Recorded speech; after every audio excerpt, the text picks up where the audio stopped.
안녕하세요. 매일 교과 나눔에 오신 우리 성도님들 진심으로 환영합니다.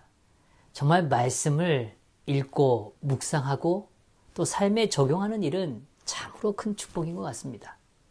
우리의 인생에 정말 말씀이 없다면 어떨까요? 오늘 이 하루도 정말 말씀으로 꼭 승리하는 귀한 축복의 하루가 되기를 간절히 소망해 봅니다. 기도하고 시작하겠습니다. 하늘에 계신 아버지 하나님, 정말 오늘도 우리에게 말씀해 주시니 감사합니다. 정말 주님의 음성을 듣는 그리고 확신하는 귀한 하루가 되고 또 이 귀한 시간이 되도록 인도하여 주시옵소서. 정말 바울이 삶과 죽음이라는 거대한 갈림길에 있었지만 그가 그토록 확신하고 바라보고 기뻐하고 다시 한번 감사할 수 있었던 그 영적인 기초를 바라보게 하시고 우리도 소유할 수 있도록 축복하여 주시옵소서. 이 시간을 주님께 온전히 맡기오며 사랑 많으신 예수 그리스도의 이름으로 기도드리옵나이다. 아멘. 1월 13일 화요일, 오늘은 확신하는 삶이라는 주제를 갖고 함께 생각해 보겠습니다. 바울은 두 가지 선택 사이에 갈등하고 있습니다. 사실 엄밀히 말하면 그가 선택할 수 있는 건 아닐지 모르겠어요. 왜요? 생과 사는 누구의 몫이니까요? 하나님의 영역이기 때문에 그럴 수 있습니다.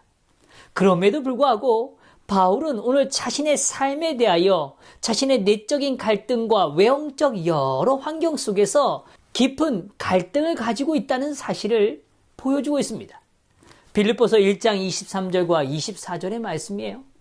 내가 그 둘 사이에 끼었으니 차라리 세상을 떠나서 그리스도와 함께 있는 것이 훨씬 더 좋은 일이라. 그렇게 하고 싶으나 내가 육신으로 있는 것이 너희를 위하여 더 유익하리라. 성도님, 이게 무슨 갈등입니까? 어느 사이에 끼었다는 얘기예요? 차라리 세상을 떠나서 그리스도와 함께 있는 것, 그건 그냥 우리가 객관적으로 쉽게 표현하면 죽고 그리스도 안에 잠들어 있는 상태가 훨씬 더 좋은 일이라고 이야기해요. 그렇게 하는 게 원하지만 그러고 싶으나 그러나 내가 육신으로 있는 것, 이 땅에 여전히 머물고 있는 것은 너희를 위하여 더 유익하기 때문에 오늘 그것을 받아들이고 있다라고 이야기하는 것입니다. 그런데요, 이 부분에 있어서 이 갈등은요, 천국을 갈망하는가 아니면 현실을 도피하는가 이런 차원의 문제가 아닙니다. 그런 접근이 아니에요. 사람들은 좀 힘들면 얘기합니다. 아이고, 이렇게 사느니 차라리 죽는 게 낫지. 또 죽으면 끝이지. 뭐 이런 생각을 하는 겁니다. 그냥 이 현실이 어렵기 때문에 차라리 죽는 게 낫지 라고 얘기할 수 있다는 거예요. 사람들의 입장에선 말이죠. 그러나 오늘 바울은 그러한 관점에서 이야기하는 게 결코 아닙니다. 그는 떠나서 그리스도와 함께 있는 것이 훨씬 더 좋으나 그러나 내가 육체에 거하는 것이 너희를 위하여 더 유익하기 때문에 오늘 그 일도 여전히 감사하게 받아들인다라고 이야기하는 것입니다. 여기엔 두 개의 프레임이 존재하는 겁니다. 떠나는 것은 그리스도와 함께 있는 것을 의미해요. 이 땅에 머무는 건 오히려 더 유익이 될 수 있는 기회를 가지는 그 공간이라고 말하는 것입니다. 이 두 개의 프레임 속에 어떤 것이 더 나을까요? 성도 여러분은 어떻습니까? 정말 그리스도 안에 잠들므로 그리스도와 함께 있는 것이 더 좋습니까? 아니면 내가 이 땅에서 수고스럽고 고통스럽고 때로는 어려움 속에 있지만 오늘 나의 상황은 늘 척박하고 어렵지만 그러나 오늘 성도에게, 교회에게 또 누군가에게 유익이 될 수 있기 때문에 오늘 이 땅에 있는 것을 감사하게 받아들이고 있습니까? 이 모든 이야기에 있어서 먼저 하나 우리가 확실하게 이해해야 될 건 바울은 그리스도와 함께 있다는 것은 부활을 전제하고 있다는 것입니다. 죽음에 대한 분명한 이해가 기초되어 있다는 거예요. 다시 말하면 죽음은 무엇이죠? 성경은 무엇이라고 말합니까? 예, 자입니다 라고 표현한 거예요. 자는 것이라고 이야기해요. 쉼이라고 이야기하는 겁니다. 산 자들은 죽을 줄을 알되 죽은 자들은 아무것도 모르며 그들이 다시는 상을 받지 못하는 것은 그들의 이름이 잊어버린 바 됩니다. 우리가 살아있을 땐 죽을 줄을 알죠. 그러나 죽은 자들은 아무것도 알 수 없다고 이야기해요. 다시는 상도 받지 못하고 그들의 이름은 잊어버린 존재가 된다고 이야기하는 것입니다. 또 성경은 말해줘요. 이를 놀랍게 여기지 말라. 무덤 속에 있는 자가 다 그의 음성을 들을 때가 오나니 선한 일을 행한 자는 생명의 부활로 악한 일을 행한 자는 심판의 부활로 나오리라. 성도 여러분, 그렇습니다. 여기 잠잔다는 건 단순히 잠으로 끝나는 걸 의미하는 게 아닙니다. 바울은 어떤 확신에 있느냐? 잠들면 깰 때가 있다는 거예요. 성도 여러분, 저녁에 주무실 때 일어날 때에 대한 생각을 갖고 주무시지 않습니까? 그리고 잠들고 나면 분명히 뭐예요? 깰 때가 있습니다. 그걸 깨어나지 못하면 그는 죽음의 상태에 있는 것이죠. 그런데 그 잠은 깨어날 때가 있다는 걸 다시 강조하는 겁니다.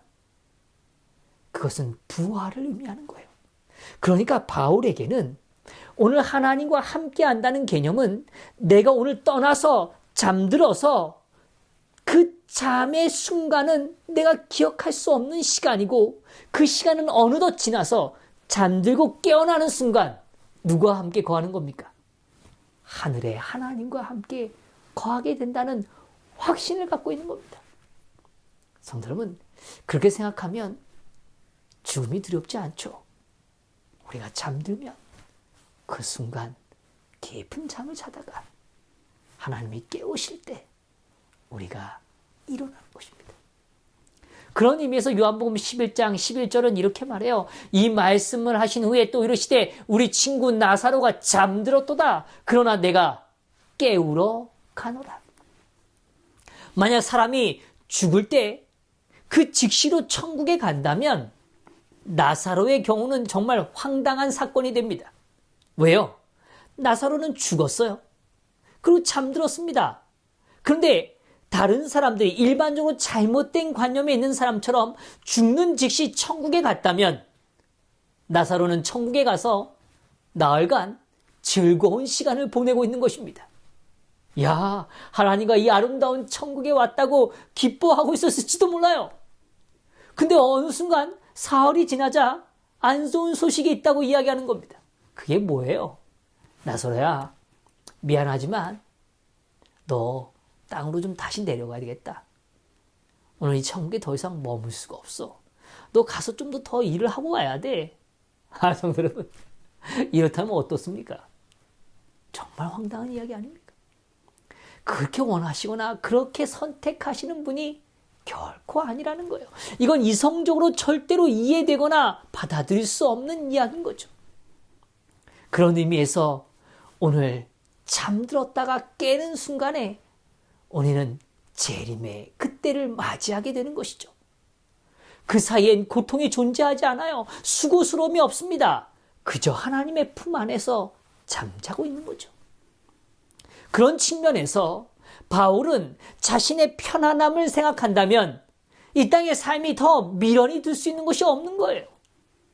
그렇지만 그가 사랑하는 자녀를 향한 부모의 마음처럼 그 심정처럼 자식에게 조금이라도 도움이 되고 싶은 마음처럼 그렇게 생명이 연결되어 있고 공존의 가치를 가지는 것처럼 그렇게 바울은 오늘 자신의 삶을 대면하고 있다고 이야기해 주는 것입니다. 서론에서 언급하고 있듯이 그는 그들에게 도움이 될 수 있다면 이 고난의 과정도 값진 시간이라고 받아들이고 있는 것이죠. 제가 한 어르신을 보게 됐어요. 근데 이 어르신이 암 진단을 받게 됐습니다. 근데 참 희한한 일이요. 암 진단을 받으시는 그날부터 그분이 더 열심히 사시는 겁니다. 수술을 받고 굉장히 힘든 상황인데도 불구하고 더 열심히 사시는 거예요. 시간이 얼마 남지 않았다는 것을 느껴가면 갈수록 더 열심히 사시는 겁니다. 제가 여쭤봤어요. 아니, 왜 이렇게 열심히 사십니까? 이렇게 말씀하시는 겁니다. 나는 잠들면 그만이지만 남겨진 아내를 위해선 내가 무엇인가를 남겨주고 가야 되지 않겠습니까?